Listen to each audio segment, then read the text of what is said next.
Nalara stood alone on the observation platform of the Skyspire, the tallest building in the capital city of Eltheria. From her vantage point, she could see the glowing web of lights that spread across the metropolis below, each one a marker of the perfect lives the Livethi people had constructed for themselves. Perfect lives that she had never been a part of. The cool, synthetic breeze from the climate control systems ruffled her long, dark hair, and she let out a quiet sigh. At almost 8 feet tall, she was a giant among her kind. The Livethi were known across the galaxy for their slender, ethereal forms, beings who glided gracefully through their meticulously ordered society. But Nalara? She was an anomaly. Too tall, too strong, too different. She had learned early on that she was an outcast. From the time she was a youngling, the other children would point and whisper, their words filled with equal parts curiosity and cruelty. Freak, they would call her, their high-pitched voices echoing in her ears. As she grew older, the taunts turned to cold indifference, and finally, to the quiet, painful isolation that came with adulthood. The Livethi Genetic Council was unforgiving. For centuries, they had prided themselves on perfecting their species. Every citizen was evaluated, tested, and categorized from birth to ensure only the best traits were passed down to future generations. Their strict protocols ensured that only the most ideal pairs were permitted to breed, creating an almost utopian society where disease, deformity, and imperfection were things of the past. Except, of course, for Nalara. She was the exception, the genetic outlier that no one wanted to acknowledge. Despite her intelligence, her strength, and her unyielding spirit, she had been deemed unfit for breeding by the Council. Their verdict was cold and final, unsuitable genetic composition. Her towering height and physical prowess were considered aberrations, flaws that could not be allowed to taint the carefully cultivated gene pool. Standing there on the observation platform, she couldn't help but feel the sting of rejection. She had tried to fit in, had done everything asked of her, but it was never enough. To her people, she would always be a reminder of imperfection. No one would ever choose her as a mate. No one would ever want her. The sound of footsteps behind her broke through her thoughts. She turned to see one of the council's envoys approaching, his white robes billowing like a specter in the artificial wind. He was slender, with the same delicate features as every other Livethi face that seemed almost carved from marble, so perfect and expressionless. Nalara, the envoy said, his voice as cold as his eyes. The council has reached a decision regarding your request. Her heart sank. She had known this was coming, but it didn't make the blow any easier to bear. The council had always been clear on their stance regarding her, but she had hoped, desperately, that her years of service to the Livethi people might have swayed their judgment.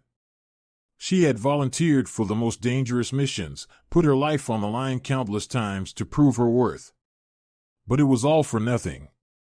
The Council has denied your request for reassignment to the breeding program, the envoy continued, his tone devoid of sympathy. You will not be given a partner, nor will you be permitted to contribute to the gene pool. Your traits remain a concern. Nalara clenched her jaw to keep from screaming. It was the same story, over and over again. Too tall, too strong, too different. She had been born with gifts that, on any other planet, might have been celebrated. But here, on Eltheria, they were seen as defects. What am I supposed to do then? She asked, her voice barely above a whisper. If I can't serve my people in the way I was born to, then what purpose do I have? The envoy's expression did not change, his cold blue eyes reflecting nothing but the city lights behind her. The Council has determined that you may continue in your current capacity as part of the Interstellar Exploration Corps. You are free to leave Eltheria and assist with gathering resources and information from other worlds. Perhaps there, you will find a use for your unique attributes. And with that, he turned on his heel and left her standing alone on the platform. The Council's decision was not surprising, but it still left a hollow ache in her chest. Nalara knew what this meant. She would never be able to return to her home planet as anything more than a visitor. Her life would be spent in the cold, uncharted reaches of space, far from the live Ethy she had once dreamed of serving. Turning back to face the vast, star-filled sky, she took a deep breath. Maybe this was her fate. Maybe the stars, not Eltheria, were where she truly belonged. If her people could not see her worth, then perhaps she would find a place among the stars where she could finally be herself, where her strength, her height, her differences could be assets instead of liabilities. The following morning, Nalara reported to the spaceport of Lythaner. The preparations for her next mission were already underway.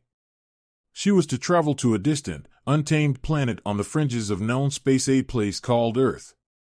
It was said to be a chaotic world, filled with unpredictable life forms, a perfect place for someone like her to explore. A perfect place to disappear.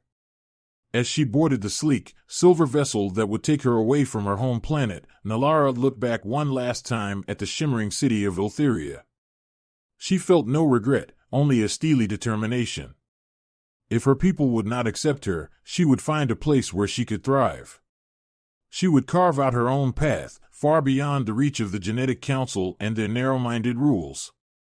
As the ship's engines roared to life and the stars blurred into streaks of light around her, Nalara made a silent vow to herself: she would prove them wrong. Somewhere out there, she would find her destiny. And so, she set her sights on Earth, a world that was as unpredictable as it was full of promise.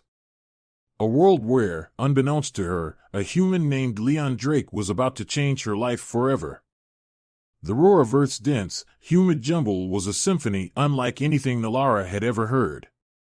Cicadas screamed in the treetops, the calls of unseen creatures echoed through the dense foliage, and the air was heavy with the scent of damp earth and decay. She breathed it all in, her senses overwhelmed yet invigorated by this chaotic, vibrant world. It had been 3 Earth months since she had arrived, and Nalara had already catalogued countless plant and animal species for the Live Ethy archives. The planet was a treasure trove of genetic diversity, brimming with life forms that defied classification. And yet, despite the beauty and wonder she had discovered, a sense of loneliness gnawed at her. She had been assigned a remote sector far from the human colonies, her mission strictly solo. Though she had seen glimpses of humans from a distance, creatures as varied and unpredictable as the planet they inhabited, she had been instructed to avoid contact. Her Live Ethy superiors had little faith in Earth's inhabitants, considering them impulsive and primitive. But today, everything would change. Nalara crouched beside a glowing, bioluminescent plant that only bloomed at night. She carefully extracted a sample, her hands moving with practiced precision. The soft, silvery light cast a glow on her dark, iridescent skin. She paused for a moment, allowing herself to admire the alien beauty of this world. For all its chaos, Earth had a raw, untamed energy that stirred something inside her, a feeling she had not experienced on her home planet. Suddenly, a rustle in the underbrush shattered the stillness. Nalara's instincts kicked in, and she sprang to her feet, her hand instinctively reaching for the energy blade strapped to her thigh. The sound grew louder, approaching fast, and her mind raced through the possibilities: a wild animal? A territorial predator? Or perhaps a human who had strayed too far from their settlement? Before she could decide, a figure burst through the foliage, skidding to a halt a few meters away from her. He was tall for a human, anyway, broad-shouldered, and covered in a sheen of sweat. His eyes widened in shock as he took in her towering form, the light of her bioluminescent samples casting an otherworldly glow around her. For a moment, they simply stared at each other, both frozen by the sheer improbability of their encounter. Nalara's heart raced as she analyzed the human before her. His hair was dark and tousled, his eyes the piercing green that reflected both curiosity and wariness. She had seen humans in data files and hollow recordings, but none had prepared her for the real thing. He was different, rougher around the edges, yet somehow fascinating. The human, Captain Leon Drake, was the first to break the silence. "Well," he said, his voice a deep, gravelly tone that sent an unexpected shiver down Nalara's spine, "I didn't think my day could get any weirder, but I stand corrected." Nalara's translator device struggled to catch up with the rapid-fire flow of his words. She had been trained in Earth languages, but hearing them spoken by a living, breathing human was disorienting. She straightened to her full height, towering over him, and tilted her head slightly in a gesture of cautious curiosity. "You are human," she said, her voice smooth yet tinged with the unmistakable accent of her alien origin. Leon let out a short, surprised laugh. "Yeah, I guess I am," he replied, still catching his breath. "And you're definitely not." There was a pause as they assessed each other. Nalara noticed the way his gaze traveled over her, not with the judgment or disdain she was used to, but with something else. Curiosity. Admiration, even. It was a look she had never seen on the faces of her own kind. "What are you doing out here?" he asked, his tone softening as he realized she wasn't a threat. "I thought this sector was supposed to be uninhabited." "I am conducting research," Nalara replied, lifting the small container of glowing samples as if it explained everything. "Cataloging your planet's life forms." Leon raised an eyebrow. "By yourself? Out here in the middle of the jungle?" "That's either incredibly brave or incredibly foolish." She met his gaze evenly, a hint of defiance sparking in her eyes. "I am more than capable of handling myself." Leon couldn't help but grin. "I believe that," he said, his voice dropping to a softer tone. "But if you're not careful, this jungle will swallow you whole." Nalara was about to respond when a sudden screech echoed through the trees. The ground beneath them trembled as something massive approached, its heavy footsteps shaking the forest floor. Without a word, Leon grabbed her arm and pulled her into the dense underbrush, his grip surprisingly strong for someone half her size. "What are you she began, but Leon silenced her with a finger pressed to his lips. His eyes were wide with urgency, and she realized he was trying to protect her. For a moment, the thought was almost laughable. She was Livethi, genetically enhanced and trained for combat. What could this human possibly do to protect her? But then the creature emerged from the shadows, a hulking, reptilian beast with scales the color of midnight. Its eyes glowed an unnatural red, and its jaws dripped with thick, viscous saliva. Nalara's breath caught in her throat. She had read reports of Earth's apex predators, but nothing had prepared her for the sheer size and ferocity of this one. Leon moved first. He pulled a sleek, black weapon from his belt, a human projectile firearm, if she wasn't mistaken, and fired a series of rapid shots at the creature's head. The beast roared in fury, but the bullets barely seemed to penetrate its thick hide. Nalara didn't hesitate. In one fluid motion, she activated her energy blade and leapt forward, her muscles coiling and releasing like a spring. The blade sliced through the creature's armored neck, sending a spray of dark blood into the air. The beast let out a final, gurgling growl before collapsing into the underbrush with a thud that shook the ground. Leon stared at her, wide-eyed, as she deactivated the blade and calmly wiped the blood from her face. "Okay," he said, clearly stunned, "remind me never to get on your bad side." Nalara couldn't help but smirk. "You are adequate," she said, offering him a hand to help him up. "For a human." Leon took her hand, and as their fingers touched, a spark seemed to pass between them, an electric jolt that neither of them could explain. For a moment, they just stood there, breathing hard, their eyes locked. "Captain Leon Drake," he said, finally breaking the silence. "Stationed at Earth's Outpost Delta." "And you are?" "Nalara," she replied. "Interstellar Exploration Corps." "Well, Nalara," Leon said with a grin that was both charming and infuriating, "you just saved my ass. I think that earns you a drink back at my outpost." Nalara hesitated. She knew the rules contact with humans was strictly forbidden. But in that moment, staring into Leon's bright green eyes, she realized she was tired of following the rules that had kept her isolated all her life. Earth was a place of chaos and possibility. Perhaps it was time to embrace both. "Very well," she said, her voice tinged with curiosity. "Lead the way, Captain." As they made their way through the jungle toward the human outpost, Nalara couldn't help but wonder what lay ahead. For the first time in her life, she felt a thrill of excitement, not fear, not dread, but something new. And deep down, she knew, whatever happened next, her life would never. The human outpost, Delta Station, was a stark contrast to the vibrant, wild jungle that surrounded it. Nalara had expected a rudimentary settlement, but instead, she found a surprisingly sophisticated network of structures. Floodlights illuminated the perimeter, casting harsh beams into the thick foliage beyond, while drones patrolled the skies above, keeping an ever-watchful eye on the surrounding wilderness. Leon led her through the camp, earning curious glances and hushed whispers from the soldiers and scientists stationed there. The human stared at her towering form with a mix of fascination and wariness. She could hear their murmured conversations as she passed by, their voices a jumble of awe and disbelief. Is that an alien? Never seen one like her before. Look at the size of her, she's got to be 8 feet tall. Nalara did her best to ignore them, keeping her gaze forward. She had grown accustomed to the stares back on Eltheria, where her own people had looked at her as if she were some kind of grotesque spectacle.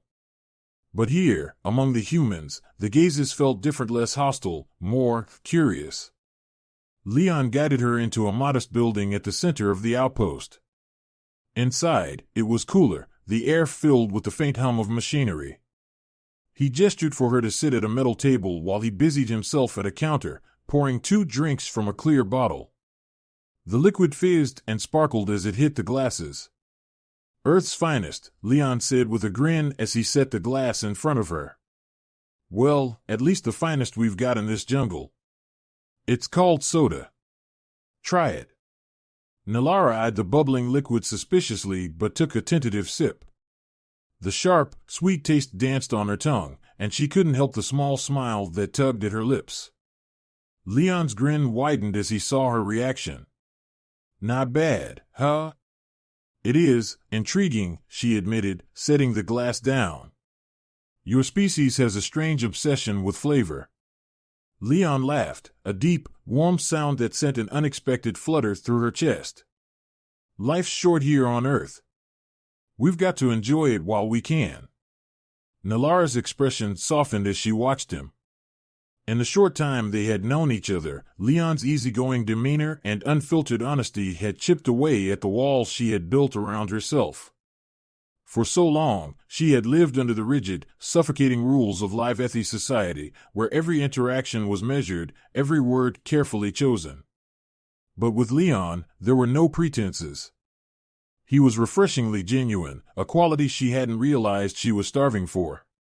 As they talked, the hours slipped away. Leon shared stories of Earth, its cultures, its conflicts, its beauty and chaos. In return, Nalara told him of her home world, though she found herself reluctant to dwell on the painful parts of her past. She couldn't bring herself to explain why she had been cast out, why she had volunteered for a mission that would take her light years away from everything she had ever known. Leon listened intently, his green eyes never leaving her face. There was something in his gaze that unsettled her, not the cold scrutiny she was used to, but something warmer, something that made her heart race in a way she couldn't quite understand. So, what's the real reason you're out here in the middle of nowhere? Leon asked, leaning back in his chair, his eyes twinkling with curiosity. I mean, you're obviously not just cataloging plants and bugs. There's more to it, isn't there? Nalara hesitated, her gaze dropping to the glass in her hands. For years, she had kept her secrets locked away, hidden behind a mask of duty and obedience. But here, with Leon, she felt an unfamiliar urge to share, to let someone in. I was cast out, she said finally, her voice barely above a whisper. On my planet, I am considered flawed. An aberration. Leon's brows furrowed. Flawed? You're kidding, right? I've never seen anyone like you. You're strong, capable, smart dash. Too strong, she interrupted, her tone bitter. Too tall, too different. My people value uniformity, perfection. I am neither. Leon's expression softened. So they just threw you away because you didn't fit their mold? His voice was low, tinged with anger on her behalf. That's insane. It is their way, she replied, her voice tight. I accepted it long ago. Leon reached across the table, his hand brushing against hers. The touch was gentle, hesitant, as if he were afraid she might pull away. But Nalara didn't move. The warmth of his skin against hers sent a jolt through her, a sensation she had never felt before.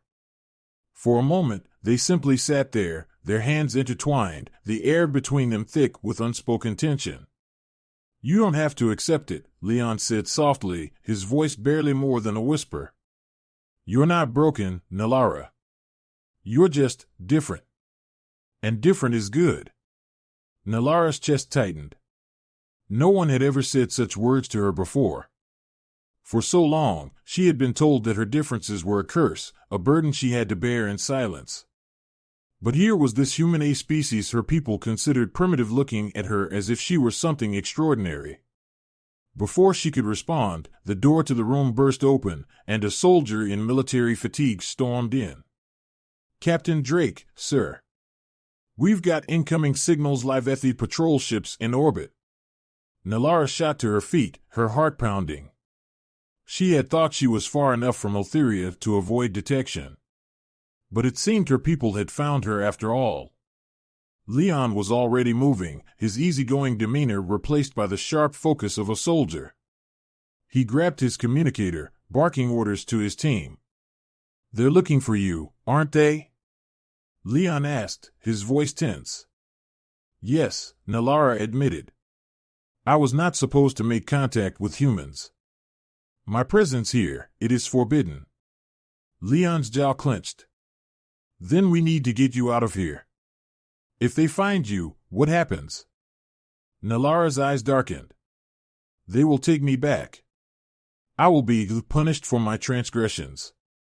The word hung heavy in the air, and Leon understood that whatever punishment awaited her, it would be far worse than exile.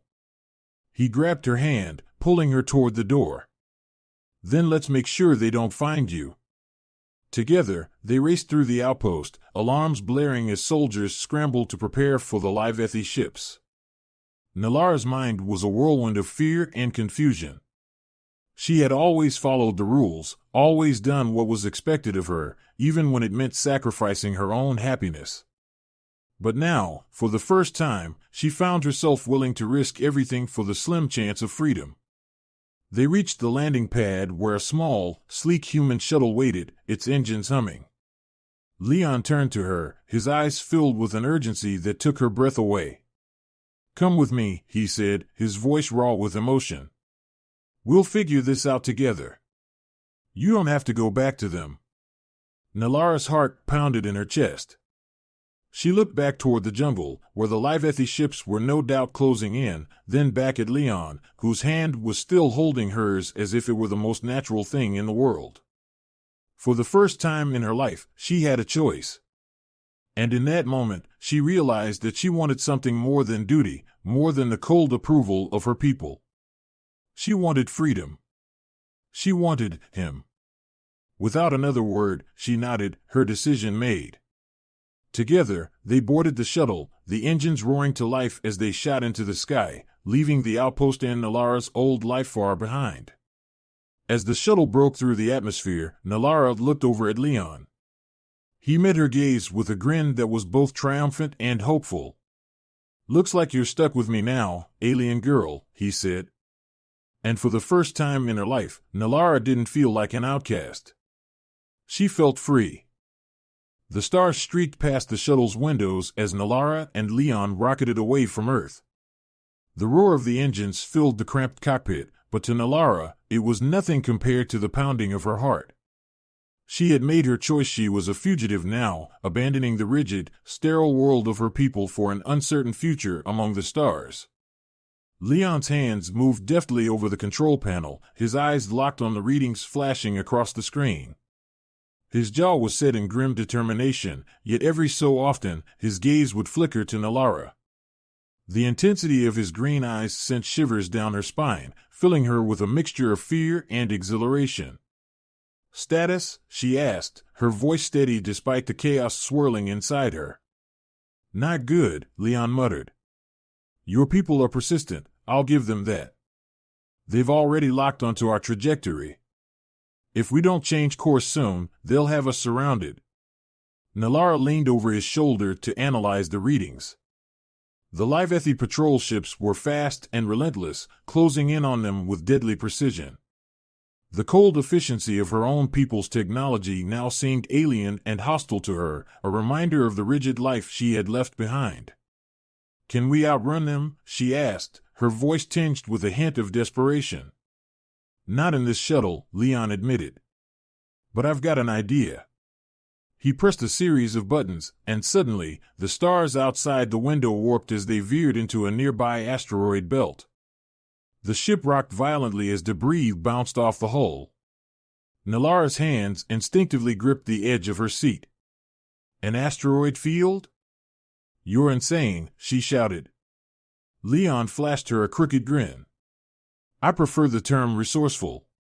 Hang on tight." The ship dodged and weaved through the maze of tumbling rocks, Leon's hands moving with a precision born from years of experience. Nalara watched him, awestruck. Back on Eltheria, such reckless behavior would have been unthinkable. But here, in this chaotic dance with death, she found herself feeling alive in a way she never had before. The Livethi ships hesitated at the edge of the asteroid field, unwilling to risk their delicate crafts in such treacherous terrain. For the moment, they were safe. Breathless, Nalara turned to Leon. "What now?" "They'll just wait for us on the other side." Leon's grin faded, replaced by a look of resolve. "We need to find a place to hide, somewhere they won't think to look for us." "Where?" Nalara asked. "There's nowhere in this sector that won't fall under their jurisdiction." Leon's eyes locked onto hers, and for a moment, the intensity of his gaze made her heart skip a beat. "I've got a place. But it's risky. There's an old research station in a dead zone on the edge of the galaxy abandoned, off the grid. It's where some of Earth's top scientists used to work before it was shut down." "Why was it abandoned?" Nalara asked, suspicion lacing her tone. "Let's just say they were doing things that the higher-ups didn't want getting out," Leon replied, his voice low. "But it's our best shot. The Livethi patrols rarely go that far out, and if we're lucky, we can hide there long enough to figure out our next move." Nalara nodded slowly. It was a gamble, but she had already thrown caution to the wind by choosing to flee with him. "Very well. Take us there." Hours later, the shuttle emerged from hyperspace into the dark void of the dead zone. The stars here were faint and distant, like cold, indifferent eyes watching them from the abyss. In the distance, the shadowy outline of the old research station loomed, its once glimmering lights now dark and foreboding. The station was massive, a relic from an era when humans had pushed the limits of their technology in the pursuit of knowledge. But now, it drifted silently in the void, abandoned and forgotten. As they docked, the station's automatic systems flickered to life, dim lights casting eerie shadows across the metal corridors. The air was stale as they stepped inside, their footsteps echoing in the hollow halls. Leon led the way, his weapon at the ready, while Nalara stayed close behind, her senses on high alert. The place was a labyrinth of metal and glass, with broken equipment and scattered data pads hinting at the desperate rush to abandon it. What exactly were they researching here? Nalara asked, her voice barely more than a whisper. Leon hesitated. Genetic modification, he finally admitted. Experiments to merge human DNA with, well, other species. The project was shut down after some of the subjects didn't exactly survive. Nalara's eyes widened. You brought me to a failed genetics lab? It's not as bad as it sounds, Leon said quickly, though his tone was less confident. They made some breakthroughs before it all went south. If anyone can help us figure out what to do next, it's the data stored here. Nalara was skeptical but curious. The Livethi had always claimed that only their genetic mastery had allowed them to reach their level of perfection. But humans, with their chaotic and unpredictable ways, had achieved remarkable advancements in their own right. As they ventured deeper into the station, they reached a room filled with ancient terminals and monitors. Leon powered up the system, and the screens flickered to life, revealing rows of cryptic data and schematics. "There," Leon said, pointing to a file labeled Hybrid Viability. "If I'm right, this might be exactly what we need." Nalara frowned. "What are you hoping to find?" Leon turned to her, his expression serious. "A way to prove that you're not broken, Nalara. A way to show your people that you can, contribute. But not in their controlled, rigid way. In our way." Nalara stared at him, her heart racing. The implications of what he was saying were almost too incredible to grasp. "You think you and I could?" Leon's eyes softened. "Why not? We're more alike than they think. And if we can prove it, if we can create something beautiful together, it could change everything." The idea was madness. To merge Livethi and human DNA was uncharted territory, something that both her people and his had long believed to be impossible. But in that moment, Nalara realized how much she wanted it to be true. For so long, she had been told she was defective, useless. But what if she could prove them wrong? What if she could create something new, something that defied the limits of both their species? "Let's do it," she said, her voice steady. "But we need to move quickly. The Livethi won't stop searching for us." Leon nodded, a fierce determination lighting up his eyes. Together, they began to work, pulling data from the station's archives, blending Livethi genetic coding with human sequences. It was a race against time, with each passing hour bringing the patrol ships closer. After what felt like an eternity, the system beeped a sign that the process was complete. Nalara and Leon stared at the screen, hardly daring to breathe. There it was, a viable embryo, a perfect blend of Livethi and human DNA. Proof that they could overcome the limits imposed by their societies. Proof that they could be more together than either species alone. Tears filled Nalara's eyes as she looked at the glowing image on the screen. For so long, she had been made to believe that she was broken. But here, with Leon, she had found something more powerful than genetic perfection. She had found hope. But their moment of triumph was short-lived. Alarms blared throughout the station as the sensors detected incoming ships' Livethi patrols, closing in fast. Leon grabbed her hand. "We have to get out of here. But we've got the data. We can do this." As they sprinted toward the shuttle, Nalara glanced back at the screen one last time. It wasn't just about defying her people's expectations anymore. It was about creating a future where she could belong, a future where she and Leon could be free. The shuttle's engines roared to life, and they blasted away from the station just as the first Livethi ships appeared on the horizon. As they soared into the darkness, hand in hand, Nalara knew that whatever lay ahead, they would face it together. And for the first time in her life, she was no longer running away from something. She was running toward it.